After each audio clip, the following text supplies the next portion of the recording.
At 8:12 on a cold Tuesday morning in October of 1996, I pulled into my driveway and found two men in work boots taking a circular saw to the wheelchair ramp I had built for my wife. My wife Ruth was sitting beside me in our old Ford Taurus, still weak from physical therapy, watching sawdust drift across the front lawn like somebody had decided our home belonged to them more than it belonged to us. One of those men had a yellow work order folded in his shirt pocket, and at the top of it were four words that changed the way I saw our neighborhood forever: Cedar Hollow Homeowners Association.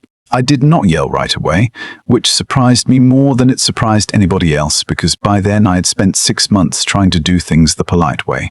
I had written letters, filled out forms, gone to meetings in that clubhouse with its folding chairs and weak coffee, listened to people in polo shirts talk about curb appeal like it was a matter of national security. That standing there with Ruth beside me, seeing a stranger cut apart the one thing that let her get safely from our front door to the car, I finally understood that Lorraine Voss was not just a difficult HOA president.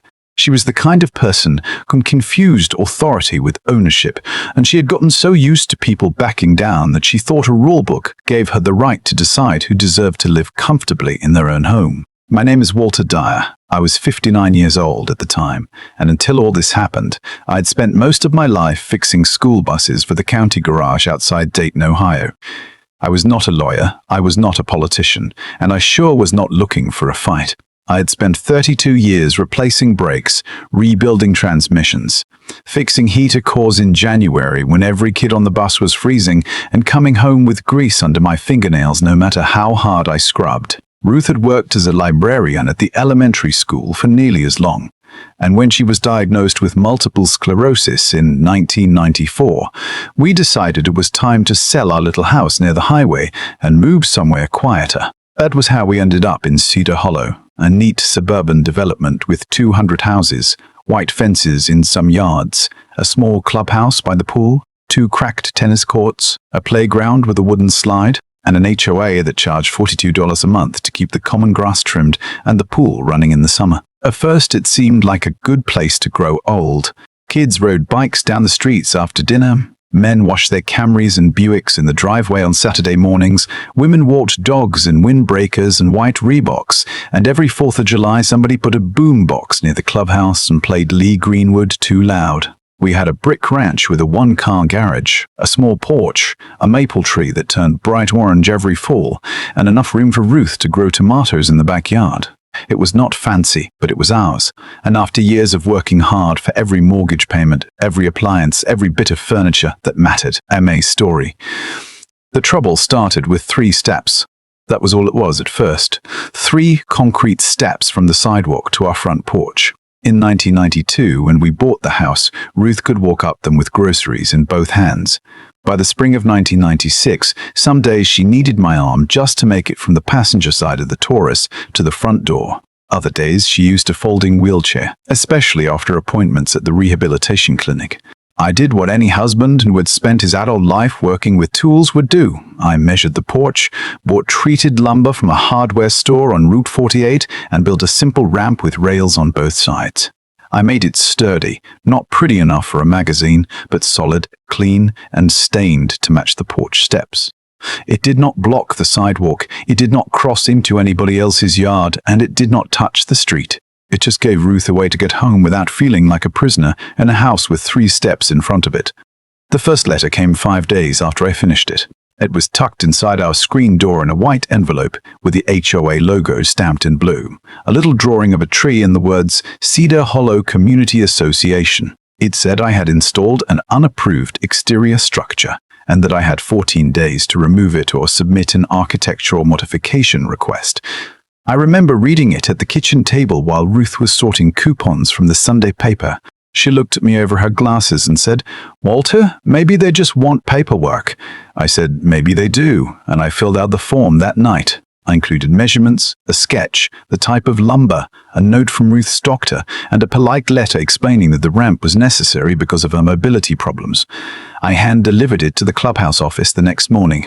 Lorraine Voss was sitting behind a desk near the window wearing a burgundy blazer, gold hoop earrings, and that expression some people have when they are already annoyed that you exist. Lorraine was in her late 40s, maybe early 50s, with big hair sprayed into place and a voice that could make a simple hello sound like a citation. Her husband had owned a small fencing and landscaping company before he passed away, and her younger brother Eddie now ran it under the name Voss Outdoor Services.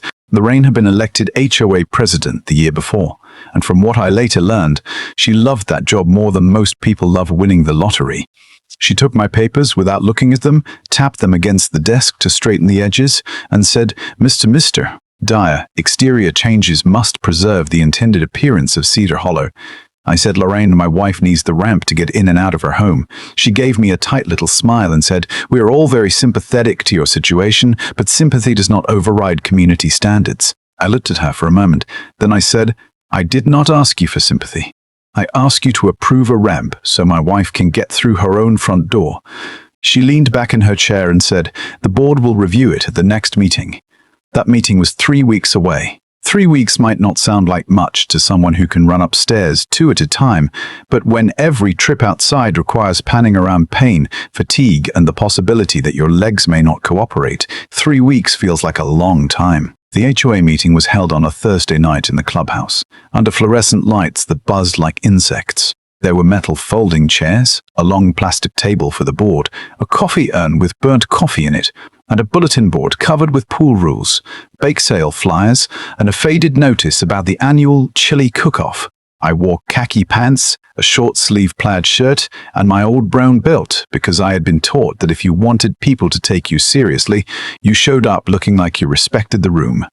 Ruth came with me in her wheelchair, wearing a blue cardigan and her good earrings. Lorraine sat in the middle of the table with 2 other board members, a quiet man named Phil Randall who worked in insurance, and a woman named Marcy Bell who never seemed to speak unless Lorraine nodded first. When our item came up, Lorraine cleared her throat and read from my application as if she were announcing a zoning violation on the evening news. She said the ramp was visible from the street, inconsistent with the original architectural plan, and possibly harmful to property values. I stood and said, it is a wooden ramp, not a satellite dish.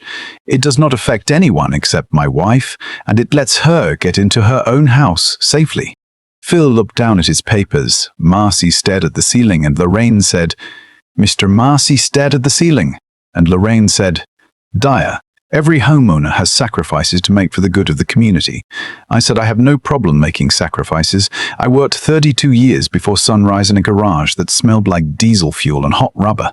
But I'm not sacrificing my wife's ability to leave the house so that your street looks better from a passing car.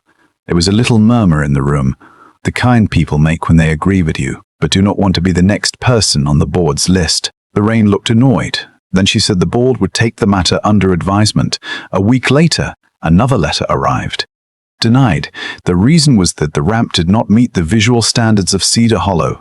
They gave me 10 days to remove it. I read that letter twice. Then I folded it neatly and put it in a kitchen drawer. Ruth said, maybe we should hire somebody to make it prettier. I said, Ruth, it is not about pretty. If it were about pretty, she would have asked for a different stain color. This is about showing us who is in charge. I still tried to keep things civil. I called the local fair housing office from our kitchen phone, the beige one mounted on the wall with a long curly cord. I spoke to a woman named Linda Harper, who explained that housing associations could have rules, but they have to consider reasonable accommodations for residents with disabilities. She told me to put everything in writing, keep copies, and to not let the board pressure me into removing something necessary before I understood my rights. So I wrote another letter. I sent it certified mail. I included the doctor note again. I explained that we were willing to make reasonable cosmetic changes if necessary, but that the ramp could not be removed. Lorraine signed for that letter 2 days later. Then she sent me a fine notice for $50. The violation was labeled failure to comply with architectural directive. Next month, it became $75. Then $100. That was when I started noticing things around Cedar Hollow that I had not paid attention to before. Lorraine's brother had a white Ford pickup with the Voss Outdoor Services logo on the side, and that truck sat overnight in Lorraine's driveway all the time, even though the HOA rule said commercial vehicles could not be parked overnight in front of homes. Nobody sent Lorraine a warning letter. Her backyard fence was 2 feet taller than the approved fence height. Nobody mentioned that either. Her patio had a large wooden pergola built without any visible approval notice, and one Saturday afternoon I watched Eddie and two workers install a stone border around her flower beds while she stood there in a windbreaker and sunglasses, directing them like she was overseeing a military operation. Meanwhile, Mrs. Alvarez at the corner got fined for leaving a plastic tricycle beside her garage for 2 days. The Campbell family was told their mailbox post was the wrong color. Mr. Est. Simmons, a retired Navy man, received a warning because the American flag on his porch was supposedly too large for the approved flag bracket. It was a strange thing to watch, how little rules can become big weapons when the person holding them enjoys the sound they make. One afternoon, while I was fixing a loose board on our backyard fence, a woman named Sandra Kim came over from across the street. Sandra was in her 30s, worked nights as a nurse, and had 2 boys who played basketball in their driveway until the sun went down. She stood there in a denim jacket, holding a letter in one hand, and said, "Walter, I heard about the ramp." I said, "News travels fast around here." She held up the letter and said, "They are fining me because my husband painted the shutters forest green instead of hunter green." I looked at the paper and said, "Is there a difference?" Sandra said, "Apparently there is. If Lorraine Voss does not like you." That was the first time somebody said it out loud. After that, more people started coming by. There was Mrs. Alvarez with a folder full of notices about her garden gnomes and bird feeder. There was Mr. Simmons with pictures of Lorraine's brother's truck in the driveway. There was a young couple named the Donnellis who had been told they could not park their Dodge Caravan in front of their own house because their garage was full of moving boxes after a new baby arrived. Everyone had a story, and every story seemed to end the same way. The HOA warned them about a problem. Then Voss Outdoor Services appeared with an offer to fix it. Fence needs replacing. Eddie can handle it. Shrubs too high. Eddie can trim them. Exterior paint not approved. Eddie knows a painter. The more I listened, the less it sounded like community management and the more it sounded like a business plan. I requested to inspect the HOA financial records because our bylaws allowed homeowners to look at association documents with proper notice. Lorraine did not like that. She called me at home one evening just as Ruth and I were eating meatloaf at the kitchen table. I picked up the phone and heard her say, "Mr. Dyer, I understand you are making demands for association documents." I said, "I am not making demands. I am using a right written into the bylaws." She said, "Those records are complicated, and people without financial training can misunderstand them." I said, "Lorraine, I spent 30 years reading wiring diagrams that could shut down an entire school district if you got one thing wrong.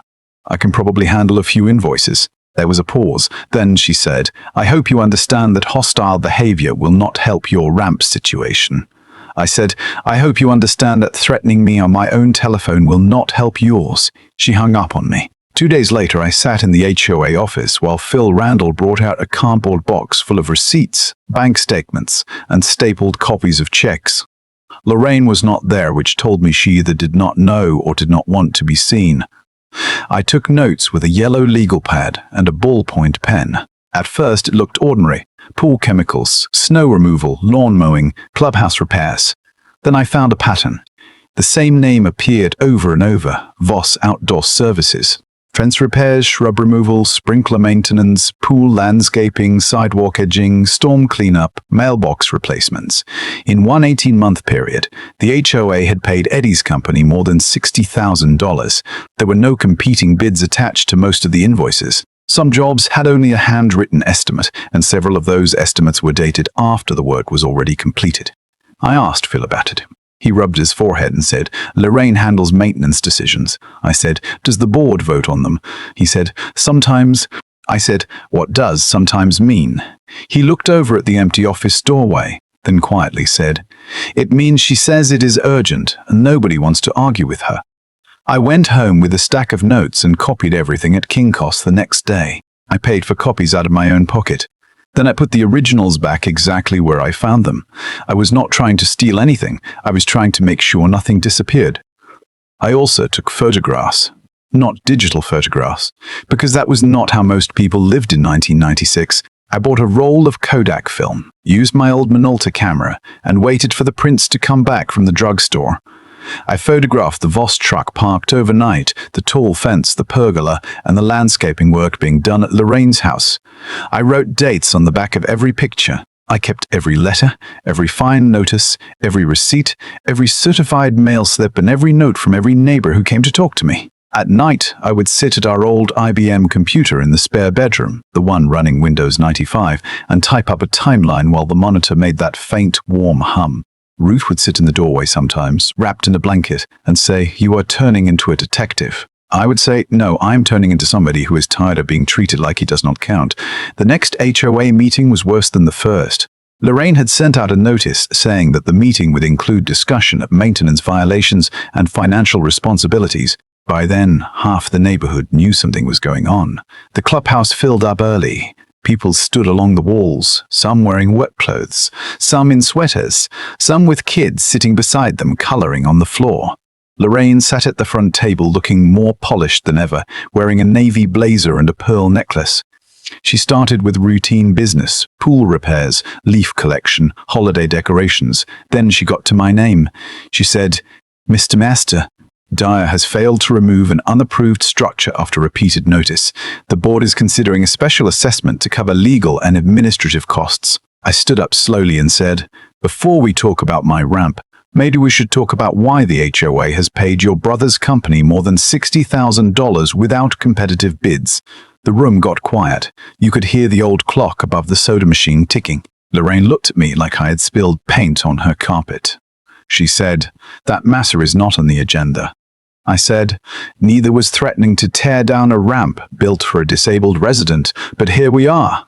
Phil Randall shifted in his chair. Marcy Bell whispered something to Lorraine. Lorraine said, "Mr. Dyer, you are out of order." I said, "I may be out of order, but I'm not out of documents." I held out copies of invoices. Then Sandra Kim stood and said, "My shutters were fined for the wrong shade of green, but Voss Outdoor came to my house the next day offering to repaint them for $600.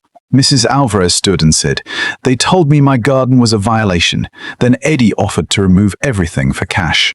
Mr. Simmons raised his hand and said, "I want to know why my American flag is a problem, but the president's brother can keep a commercial truck outside her house every night." That was when Lorraine lost her temper. She slapped her hand down on the table and said, "This association will not be turned into a circus by disgruntled residents." I remember looking at her and thinking, "Lady, nobody turned it into a circus. You just bought the tent and started charging admission." But I did not say that. Not then. I said, "We are not disgruntled because there are rules. We are disgruntled because the rules only seem to matter when they make money for your family." Lorraine ended the meeting early. She stood, gathered her papers, and announced that all pending violations would be reviewed by legal counsel. That sounded official, but everyone in the room could hear the panic under it. The next morning, I found a new violation notice taped to our front door. The fine for the ramp had increased to $500. It said the HOA reserved the right to remove the structure at the homeowner's expense. Ruth read it, set it down, and went quiet for a long time.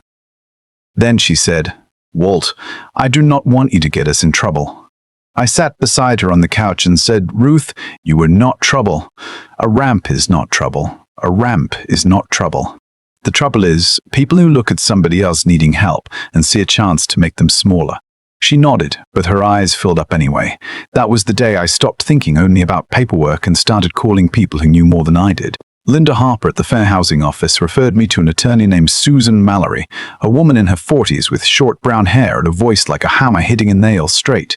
Her office was above a pharmacy in downtown Dayton, and there were stacks of files on every chair. She read through my letters, the doctor note, the HOA bylaws, and the fine notices. Then she said, "Mr. Dyer, the association can have architectural rules, but they cannot use those rules to deny a reasonable accommodation without a real reason. A ramp for your wife is exactly the sort of thing they should be discussing in good faith." I said, "They have been discussing it. They discussed it for 6 months while they sent me bills." Susan said, "Then we are done discussing." She drafted a letter demanding that the HOA stop imposing fines, preserve all records related to the ramp, and refrain from removing it without a court order. She also asked for detailed financial records involving Voss Outdoor Services. The letter went out by certified mail and fax. Lorraine received it on a Friday afternoon. The following Tuesday, I drove Ruth to physical therapy. We left the house around 9 in the morning. The sky was gray, the kind of Ohio fall morning that smells like wet leaves and chimney smoke. Ruth had an appointment at 10, and afterward we planned to stop for lunch at a diner near the clinic. She had been tired lately, but that day she was in a good mood. She even joked that if I kept arguing with the HOA, maybe they would put me on the community newsletter under most likely to cause trouble. I told her I had always wanted a title. When we got home just after noon, I saw the white pickup before I saw the men. It was parked at the curb with Voss Outdoor Services on the door. One man was holding a circular saw, another was pulling screws from the rail, and a third was standing on my porch with a clipboard. There was a pile of cut wood on the grass. For a second, I honestly could not move. Then Ruth said, "Walter, do not do anything foolish." I got out of the car and walked toward them. I said, "What in the hell are you doing?" The man with the clipboard said, "We have an HOA work order to remove an unsafe, unapproved structure." I said, "You have an HOA work order to remove an unsafe, unapproved structure." I said, "You have a court order." He looked down at the paper. I said it again, louder this time. "Do you have a court order?" He did not answer. The man with the saw said, "We were told it had been condemned." I said, "By who?" He said, "Mrs. Voss said there was a liability issue." I looked at Ruth sitting in the passenger seat, then back at the ramp half torn apart. I walked to the Taurus, opened the glove compartment, and took out my old Sony camcorder. I had bought it years earlier to record Christmas mornings and my niece's graduation. I turned it on and pointed it at the men. I said, "Say that again. Say who told you it had been condemned." The man with the saw looked at the clipboard man. The clipboard man said, "Sir, we're just doing our job." I said, "No, you are doing somebody else's dirty work." I went next door to Mr. Simmons' house and used his telephone to call the sheriff's office. He had a beige rotary phone in his kitchen, the kind with a long cord stretched across the counter. I told the dispatcher that men were dismantling a disability ramp without a court order and that the HOA president's brother's company was doing it. 20 minutes later, a deputy arrived in a dark brown cruiser. He was a tall man named Deputy Harris with a calm face and rain spots on his hat brim. He read the work order, looked at the ramp, asked to see the alleged condemnation notice, and then asked the men one question that changed the whole afternoon. He said, "Where is the official government notice?" Nobody had one. The clipboard man said Lorraine told them the HOA had authority. Deputy Harris said, "The HOA may have authority over some property matters, but it does not have authority to destroy a residence structure without legal process, especially when the structure is connected to a disability accommodation dispute." He told the workers to stop immediately. Then he asked me if I wanted to make a report. I said, "Yes, sir." I had never felt anything like that moment. It was not joy, exactly. It was not revenge. It was more like the feeling you get when a machine finally stops making the noise that told you something was badly wrong. The rain drove up about 10 minutes later in a dark green Buick LeSabre, wearing a tan trench coat and sunglasses even though the sun had not come out all day. She got out, saw the deputy, saw the camcorder in my hand, saw half the ramp still standing, and for once she looked uncertain. She walked toward the porch and said, "Walter, this is a misunderstanding." I said, "No, Lorraine, a misunderstanding is when somebody brings the wrong casserole to a church dinner. Sending your brother's crew to tear apart a ramp for a disabled woman is something else." She said, "The association has a duty to protect property values." I said, "My wife has a right to get inside her house. You can put that in your minutes." The deputy asked her if she had legal authorization for the removal. Lorraine tried to say the board had voted, but she could not produce minutes, a court order, a building department notice, or even a letter from an attorney. She had nothing but a yellow work order and the belief that nobody would stop her. Deputy Harris told her the crew would not remove another board that day. He also told her that if any person entered our property again without permission, there could be consequences beyond HOA fines. Lorraine got back into her Buick without saying goodbye. I watched her drive away, and I remember thinking that for the first time since all of this started, she looked smaller than the title she wore. The next few weeks moved fast. Susan Mallory filed a fair housing complaint and requested an emergency order preventing the HOA from taking further action against us while the issue was reviewed. She also sent formal record requests. Phil Randall, the quiet insurance man from the board, resigned 3 days later. He left a message on my answering machine while Ruth and I were at dinner. When I got home, the red light was blinking. His voice said, "Walter, this is Phil. I think you should call me." I called him from the kitchen phone. He sounded nervous. He said he'd warned Lorraine more than once that the association needed bids and proper votes for major contracts. He said she ignored him, then signed some checks herself after calling jobs emergencies. He said he had copies of board meeting notes, invoices, and a list of contracts that never went before a full board vote. I asked why he had not spoken up earlier. He was quiet for a long time. Then he said, "Because I kept thinking somebody else would." I told him I understood. Most people do not stand up because they are weak. They stand still because they are tired, busy, scared, or hoping trouble will pass them by. Lorraine had counted on that. She had built her little empire out of everybody else's silence. Phil brought the records to Susan's office in a banker box. There were invoices for fence repairs billed at nearly double what local companies charged. There were landscaping contracts with no bids.